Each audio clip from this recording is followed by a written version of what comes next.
Okay, tonight is Genesis chapter 19. And there came two angels to Sodom at even, and Lot sat in the gate of Sodom. And Lot, seeing them, rose up to meet them, and he bowed himself with his face toward the ground. And he said, Behold now, my lords, turn in, I pray you, into your servant's house, and tarry all night, and wash your feet, and ye shall rise up early, and go on your ways. And they said, Nay, but we will abide in the street all night. And he pressed upon them greatly, and they turned in unto him, and entered into his house, and he made them a feast, and did bake unleavened bread, and they did eat. In the previous chapter, we had read about three men who visited with Abraham, and they in particular told Abraham that his wife was going to have a baby in the next year. And the whole thing with Sarah had laughed when she heard it, and didn't really believe it, but then it's like, within the next year you're going to have a son. Okay, now when that whole conversation was done, then the three men kind of split up. So the one which represented the Lord, he stayed there and talked to Abraham further, whereas the other two, which were angels, went on their way towards Sodom and Gomorrah. Okay, so if you remember at the end of the chapter, Abraham had that conversation with the Lord where he said, well, you're not going to destroy Sodom if you can find 50 righteous people, will you spare the city? Yes, about 45, 40, and all the way down to 10. Okay, so by the end of the chapter 18, he got the Lord to agree if there were 10 righteous people in the city that he would not destroy it. Right, so now as chapter 19 begins, these are the two men/angels that had left that conversation, and they're arriving at the city of Sodom. Right, so as you see in 19, it says, or the first verse rather, it says that there came two angels to Sodom in the evening. Okay, and Lot is there in the gate of the city, and he says to them, hey, come on and stay at my house. So he was being hospitable, right? And so he says in the second one, behold, turn in, into your servant's house, which is me. Spend the night. You can get up early and so forth, and be on your way, right? But they said, no, that's all right. We'll just hang out in the street all night, right? It's an interesting choice that they would make, all right? They said, no, we don't mind staying outside. But he said, no, you're guests to the city. You're not staying outside. And he said, he pressed upon them greatly and so forth, and finally convinced them to stay at his house. Says he made them a feast, and they ate. Right, so he was being very hospitable to these two men without even necessarily knowing who they are. Right? I mean, and sometimes we read in the scripture it says, sometimes maybe entertaining angels unaware. Right, so this would have been a case like that, right, where without knowing who they were. So again, imagine if he would have been mean to them, right? So what do you guys want? Get lost? And here these were angels. Okay, so he took them in and fed them and gave them a place where they could stay for the night. But before they lay down, the men of the city, even the men of Sodom, compassed the house round, both old and young, all the people from every quarter. And they called unto Lot, and said unto him, Where are the men which came in to thee this night? Bring them out unto us, that we may know them. All right, so here the two men/angels are in Lot's house, and they're going to get ready to spend the night. Right, as you see in the 4, so before they could lay down to go to sleep that night, it says now the other men from the city come and kind of surround the house.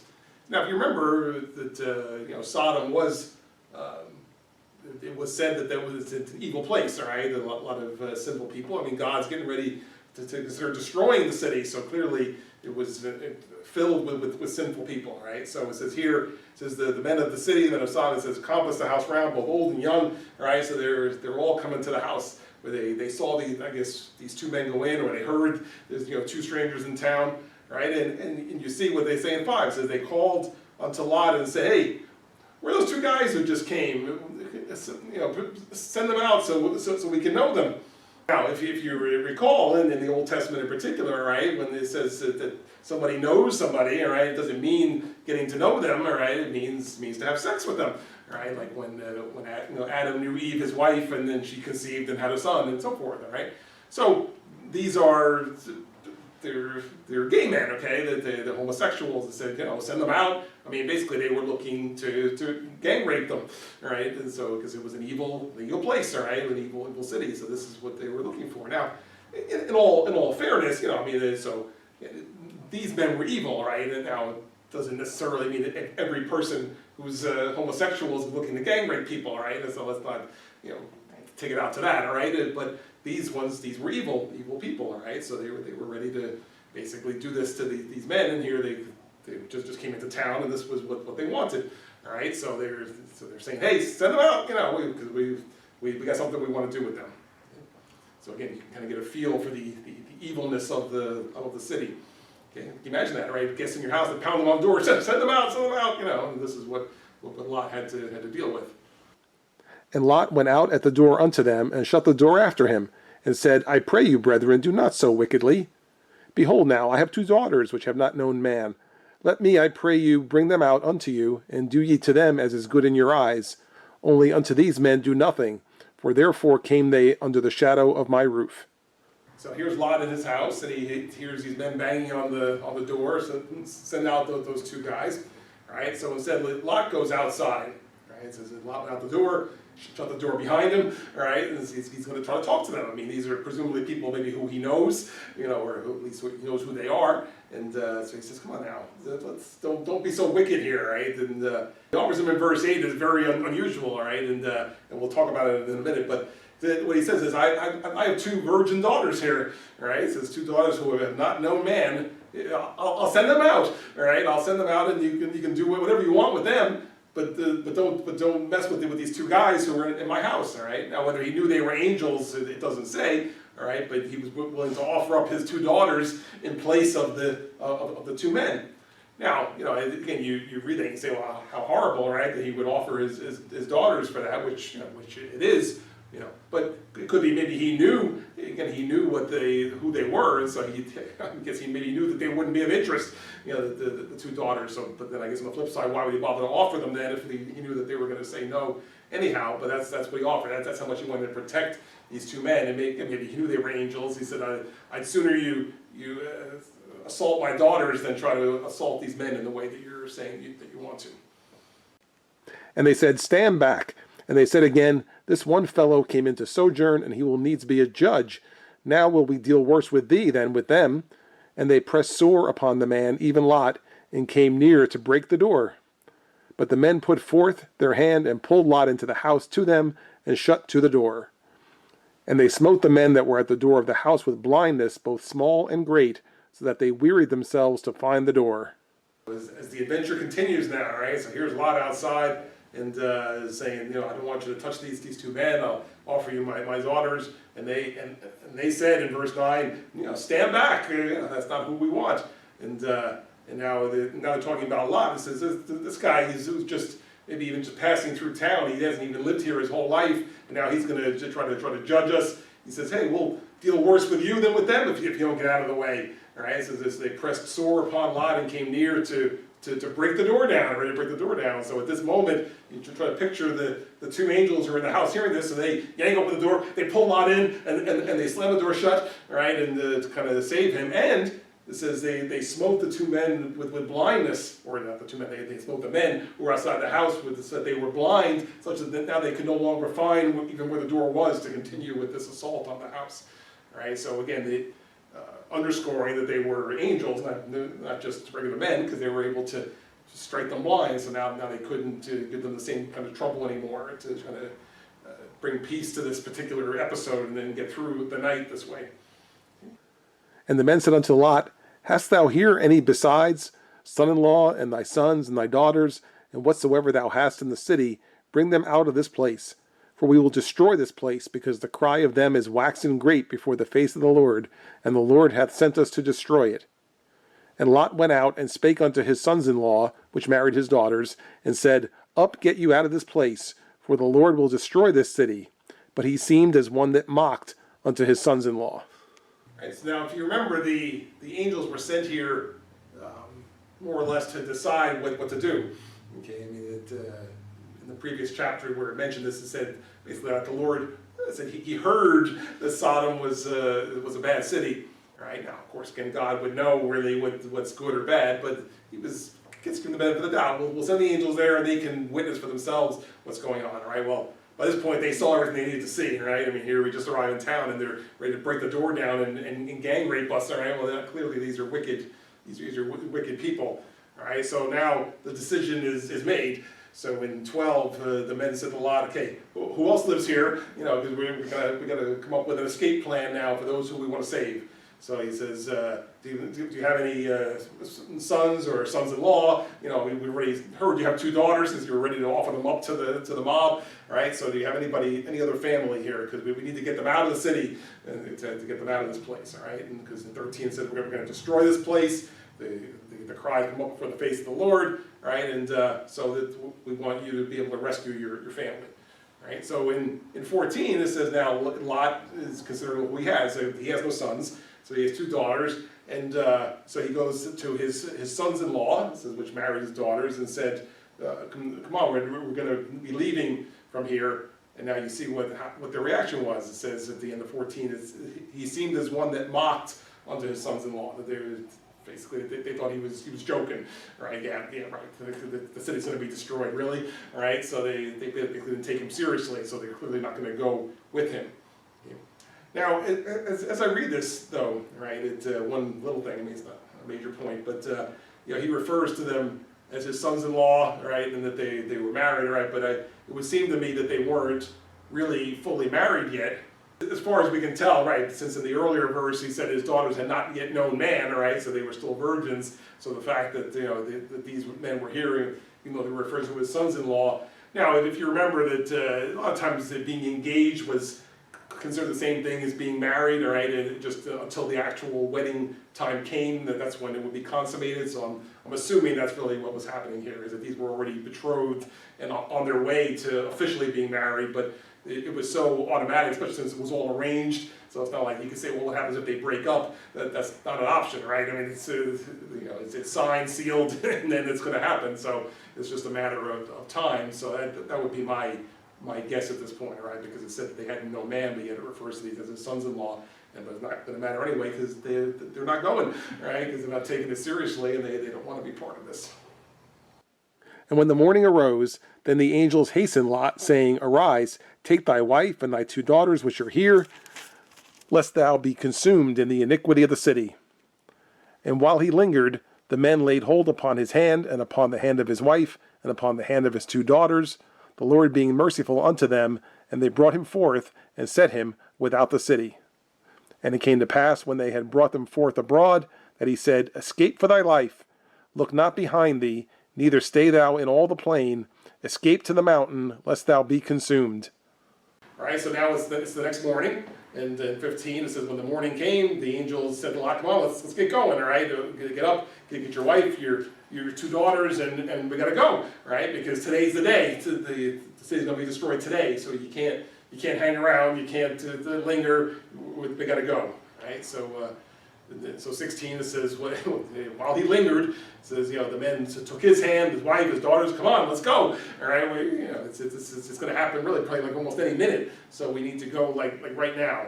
All right, and so 17 says, it came to pass when they brought them forth abroad. He says, escape or run for your life. All right, don't look back, and just keep going to the mountain. It says, unless you would be consumed by what's going to come down from heaven. All right, he says it's going to be destroyed like any minute. So you need to run to the mountain, run to safety. This way you get out of the city before it's destroyed. Okay? So the few righteous that were there are being spared. Right, even though like God has said, if there were 10 righteous, the city would be spared. They didn't find 10 righteous, but they're going to spare a Lot and his family and just destroy the rest of the city now. And Lot said unto them, O not so, my lord. Behold now, thy servant hath found grace in thy sight, and thou hast magnified thy mercy, which thou hast showed unto me in saving my life, and I cannot escape to the mountain, lest some evil take me and I die. Behold now, this city is near to flee unto, and it is a little one. O let me escape thither. Is it not a little one? And my soul shall live. And he said unto him, See, I have accepted thee concerning this thing also, that I will not overthrow this city, for the which thou hast spoken. Haste thee, escape thither, for I cannot do anything till thou be come thither. Therefore the name of the city was called Zoar. Lot and his family, they were told to flee to the mountain, right, wherever the mountain was. And so Lot says, well, instead of going all the way over there, how about we just go over here, right? This is a little city here. How about we'll just hide here? I mean, you said you're going to destroy this city, but this is just a little city here. How about if we just kind of hide out here? He's like, again, bargaining. So, I'm necessarily going to have to go all the way over there to the mountain, however far that was. So he says, don't worry, I won't make any trouble here. I'm not going to try to take over the city or anything. We'll just hang out in this city. We can be safe over here. So the angel says, oh, well, if that's what you want to do, but then just go quickly, because we can't destroy the city until you're clear. So I guess that was the instructions from God. This family was to be spared. So you got to go, and don't look back. Just go right to that city, and then when you're clear, then that's when the city's going to be destroyed. The sun was risen upon the earth when Lot entered into Zoar. Then the Lord rained upon Sodom and upon Gomorrah brimstone and fire from the Lord out of heaven. And he overthrew those cities and all the plain and all the inhabitants of the cities and that which grew upon the ground. But his wife looked back from behind him, and she became a pillar of salt. So they're on their way to the city of Zoar, okay, and once they were there, it says that Lot entered into the city, and now what must have been quite a sight there, it says the Lord rained down fire and brimstone on the cities of Sodom and Gomorrah. So coming out of heaven is fire and brimstone to totally burn up the cities. I mean, it probably would have been equivalent today to like dropping an atomic bomb on a city, right? I mean, it came from heaven, and it totally wiped out these two cities, right? And so it says it came from the Lord out of heaven. 25, he overthrew those cities and so forth. All the inhabitants, everything that grew on the ground was totally annihilated. And we understand that God is fair and so forth, so we have to believe that they had warnings and such, and sometimes today when we witness, say, a lot of sinful behavior in the world or in the country, people sometimes say, gee, I wonder how much longer God's going to put up with it, right? And again, not that we're predicting anything happening, or anything, but you got to figure maybe at some point it pushes the needle enough that God says that's enough, and so that's what had to have happened here, is that they couldn't even find 10 righteous people in a whole city. So you can imagine that's how wicked the whole city was, and so that God was willing to destroy this whole city. That they were able to, that God did this, and then people would have known what happened to Sodom and Gomorrah to say, well, we don't want that to happen to our city, so perhaps we should look more to God. Right? And now in 26 is a verse that's quoted elsewhere, that if you remember that the instructions to Lot and his family were go and don't look back. All right? In 26 it says his wife looked back, and it says she was turned into a pillar of salt. All right, so basically she was killed, right? She turned into a pillar of salt right there, right? Because she looked back, because the instruction was don't look back. People have asked, well, why would that have happened? I mean, here Lot was being spared, so why does his wife now wind up being killed? Right? Well, first of all, the instruction was don't look back, and people have supposed. Somebody said to me years ago, I remember, and all this to me, well, maybe God didn't want them to see really even the devastation that was coming down, right? Because obviously nobody survived, so everybody just was killed, and so to even look back and witness it, that he didn't want them to see that. Whatever the reason, they were told don't look back, as she looked back, that she turned into a pillar of salt, right? And there's a New Testament verse that just talks about in general, like when we're serving God, that we should be looking forward and not looking back. And it actually says, remember what happened to Lot's wife, right? So it does reference that. It say that that she looked back and she turned into a pillar of salt. So the general lesson, if you will, is that when the Lord is leading us somewhere, we want to look forward, but don't look back, all right? Because there's nothing that's right back there in our old life. We want to look forward and say, yes, this is where we're headed, where the Lord is leading us. And Abraham got up early in the morning to the place where he stood before the Lord, and he looked toward Sodom and Gomorrah, and toward all the land of the plain, and beheld, and lo, the smoke of the country went up as the smoke of a furnace. And it came to pass, when God destroyed the cities of the plain, that God remembered Abraham, and sent Lot out of the midst of the overthrow, when he overthrew the cities in the which Lot dwelt. Abraham got up probably that same morning, right? He got up early in the morning, and from where he lived, he could see the smoke rising where Sodom and Gomorrah had been, right? Kind of like, if you remember, some years ago when we had something happen in New York, right? Over in New Jersey, you could see, you could see smoke and so forth. You could see the remains of what had happened, all right? So this would be similar, that they could see smoke rising from where Sodom and Gomorrah had been. So he was a witness to the fact that the cities were destroyed, even from that distance, right? And in 29, it just points out that perhaps the reason that Lot was spared, in addition to him being at least reasonably righteous, was as a favor to Abraham. Okay, as you see in 29, it says, God remembered Abraham and sent Lot out of the midst of the overthrow when he overthrew the cities in which Lot lived in, right? So he saved Lot for the sake of Abraham, who was his uncle, all right, and it was his really only living direct relative, so that he spared him for that purpose as well, as a favor to Abraham, that he rescued Lot and his daughters from the city. And Lot went up out of Zoar, and dwelt in the mountain, and his 2 daughters with him, for he feared to dwell in Zoar. And he dwelt in a cave, he and his 2 daughters. And the firstborn said unto the younger, Our father is old, and there is not a man in the earth to come in unto us after the manner of all the earth. Come, let us make our father drink wine, and we will lie with him, that we may preserve seed of our father. Lot and his daughters came out of the city of Sodom, all right, which was destroyed with fire and brimstone. They made their way up into the mountain, right? And so really, at this point, they necessarily didn't even know who had survived, if anybody, of this whole Holocaust. You know, as far as they knew, it could have destroyed everybody. So, I mean, that's the only thing that could possibly explain what's going to happen next here, okay? So it says that in 30, they're living in a cave, right? Lot and his 2 daughters. And the oldest says, hey, look, there's no man left to make any more babies to keep the human race even going here, or to keep our seed going. So probably we should try to have babies ourselves to keep it going. And the only man here is our father. All right. So she says in 32, let's make our father drink wine, and then we can have sex with him and and make babies with him. So that's the plan that the older one has come up with, that we should get our father drunk, because if he's not drunk, he's not going to participate with this. And so that's the plan. Is right. We're going to have babies with our father to keep our race going, because again, not knowing if there's any men around who could, their intended husbands are dead now, and so that's the plan. Right. Let's keep our family seed going, and maybe keep the human race going by getting pregnant this way. And they made their father drink wine that night, and the firstborn went in and lay with her father, and he perceived not when she lay down, nor when she arose.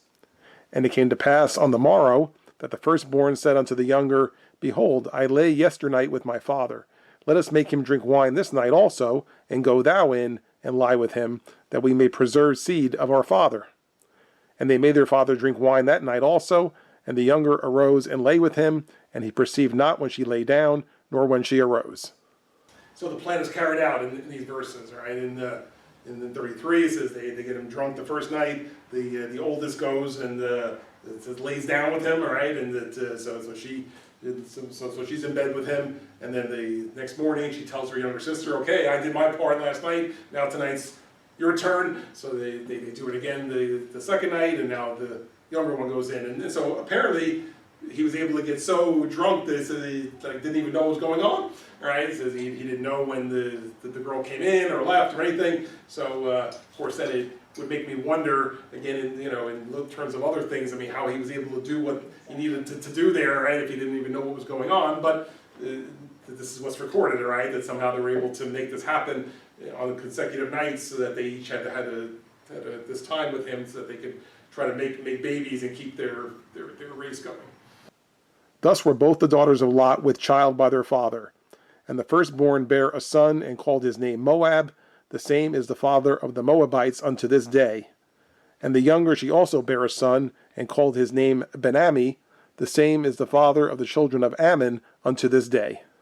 So the plan had been carried out, and the plan worked. All right. Again, you look at it today, and you say, would it be that easy, right? To say, well, one night, with like a guarantee we're gonna get pregnant, but they both did, right? And so it says they were both the daughters of Lot with child by their father. In other words, they both were pregnant, right? And the first one had a son named Moab, the second one had a son named Ben-Ammi, and that they went ahead and continued on, that they continued their own family tree from there, all right? So you can see this is Moab fathered a group called the Moabites, which were around for a long time. The other was the children of Ammon. And when it says unto this day, it's referring to the day that this would have been written, right? So probably some hundreds of years later, this story was being written. And so down to this day, these families still exist. So they came from Lot through his daughters and now down to today. So they did keep their family tree alive, but again, in kind of an unusual, odd way that we wouldn't accept today, certainly, that back then, again, it was looser as far as who slept with who, and we mentioned the beginning of the story, like when it was Adam and Eve, and Cain and so forth, Cain and Abel, that they would have had to be brothers and sisters together to make babies then. So, but still, it typically would not have been like a father and a daughter. That was even beyond what they would normally have done. But they did that to try to keep their race going, and it worked, all right. However sinful it may have been, however weird it would have been, they were able to keep their race going by doing that.